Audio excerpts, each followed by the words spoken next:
ছাত্রদের নেতৃত্বে নতুন দলের প্রধান হবেন নাহিদ ইসলাম। এই দলটি মূলত বৈষম্য বিরোধী ছাত্র আন্দোলন, নাগরিক কমিটি এবং সুশীল সমাজের প্রতিনিধিদের সমন্বয়ে গঠিত হবে। চলতি মাসে দলটি আনুষ্ঠানিকভাবে আত্মপ্রকাশ করবে এবং এরই নেতৃত্ব দেবেন বর্তমান অন্তর্বর্তীকালীন সরকারের এই উপদেষ্টা নাহিদ ইসলাম।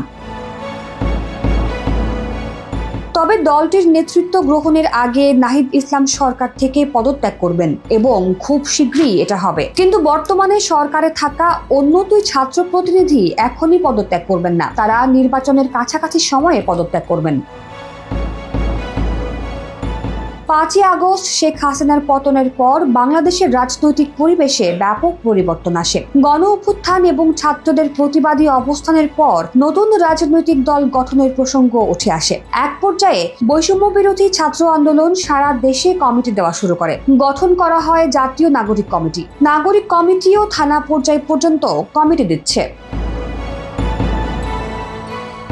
মূলত বৈষম্য বিরোধী ছাত্র আন্দোলন, নাগরিক কমিটি এবং সুশীল সমাজের প্রতিনিধিদের নিয়েই তৈরি হবে নতুন দল। শুরুতে একটি আহ্বায়ক কমিটি গঠন করা হবে, যা এই নতুন দলের কাজকর্ম এবং লক্ষ্য নির্ধারণ করবে। জাতীয় এবং থানা পর্যায়ে কমিটি গঠন করে এই নতুন দলের গঠন প্রক্রিয়া চালু হবে। এভাবে দেশব্যাপী একটি সংগঠিত কাঠামো তৈরি হবে, যা আগামীর রাজনৈতিক পরিবর্তনের জন্য প্রস্তুতি নেবে।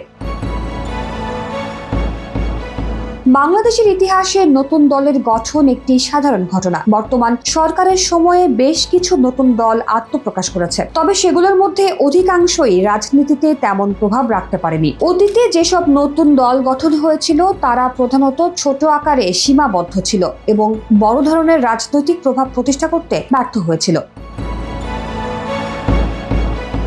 তবে ছাত্রদের নেতৃত্বে গঠিত এই নতুন দলটি রাজনৈতিক মহলে কতটা প্রভাব ফেলতে পারবে সে বিষয়ে বড় প্রশ্ন উঠে এসেছে। প্রশ্ন থেকেই যাচ্ছে, ছাত্রদের নেতৃত্বে গঠিত এই নতুন দলটি বর্তমান রাজনৈতিক পরিবেশের সাথে সফল হয়ে উঠতে পারবে কিনা।